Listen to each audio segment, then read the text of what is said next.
Yo hop les psychos, aujourd'hui je vais tester et vous donner mon avis sur un jeu, du style Dead by Daylight ou encore Vendredi 13, il s'agit de Last Year. Forcément je donne mon avis sur le jeu, le meilleur moyen de vous faire une idée c'est encore d'y jouer, ou de le tester au minimum, bref. J'ai commencé par les points forts du jeu, ainsi qu'une rapide présentation de l'interface. On se retrouve donc à l'accueil du jeu, où différents onglets sont disponibles. Et comme dans tous les jeux, il y a forcément un onglet boutique qui vous permet tout simplement de dépenser encore plus d'argent, réel, pour acheter des packs et divers stuff complètement inutiles, clairement pour le jeu.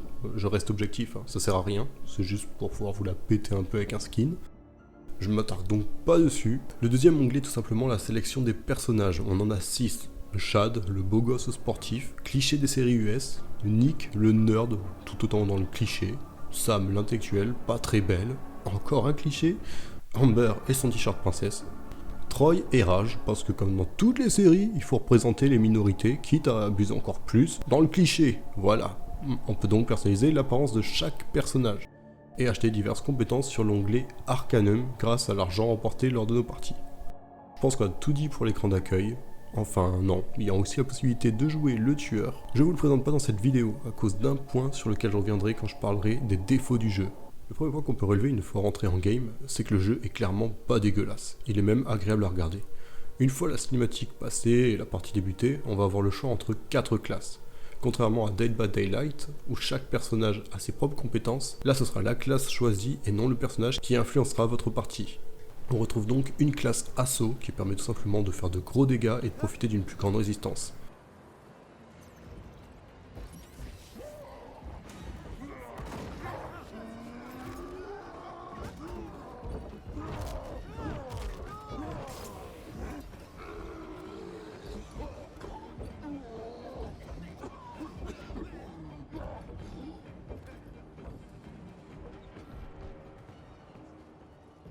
La classe médic, je pense que j'ai pas vraiment besoin de vous expliquer son rôle, soigner ses alliés et soi-même.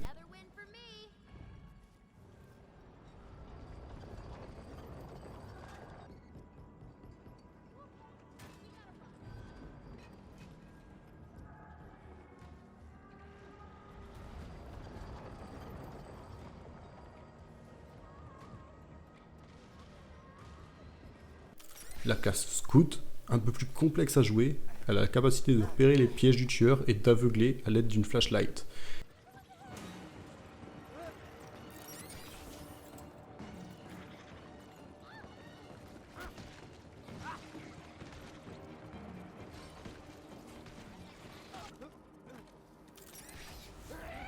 Et la classe technicien qui permettra tout simplement de poser différents pièges, autant pour attaquer les mobs que le tueur.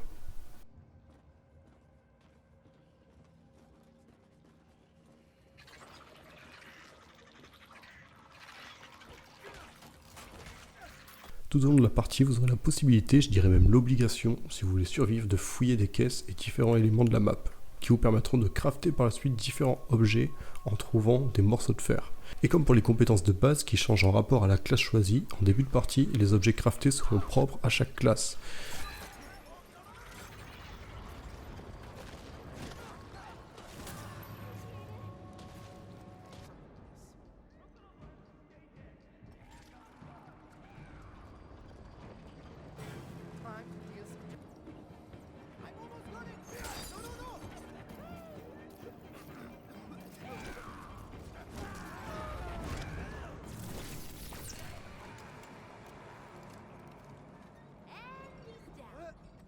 Le but du jeu, quant à lui, est très simple.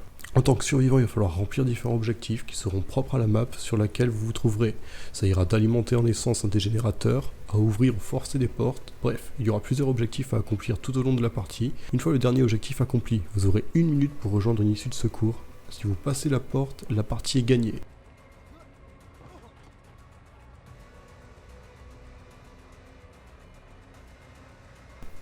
Mais si le tueur vous attrape et que vous n'avez pas le temps de la rejoindre dans le temps imparti, c'est terminé. L'avantage dans ce jeu, comparé à d'autres, c'est qu'on peut se défendre contre le tueur. Si on crafte les bons objets et qu'on travaille en équipe, il est donc possible de le repousser pour un temps. Et c'est l'un des points qui m'a le plus plu. Un autre point que j'ai adoré, c'est la vue en première personne. C'est vrai que la troisième personne peut être utile pour voir autour de soi, comme dans Dead by Daylight, mais pour ma part, je trouve ça plus immersif et plus agréable. En revenant au graphisme, on notera que malgré l'effort sur les paysages et sur les décors, il y a par contre très peu de maps, 5 en tout si je dis pas de bêtises. Ça devient donc assez vite répétitif, ce qui m'a assez rebuté au bout de quelques parties. Un autre point négatif, c'est les crashs de connexion. Je me suis retrouvé plus d'une fois déconnecté sans raison, alors que ma connexion était stable, des fois même à 2 mètres de la porte de sortie, de quoi énerver un bon coup.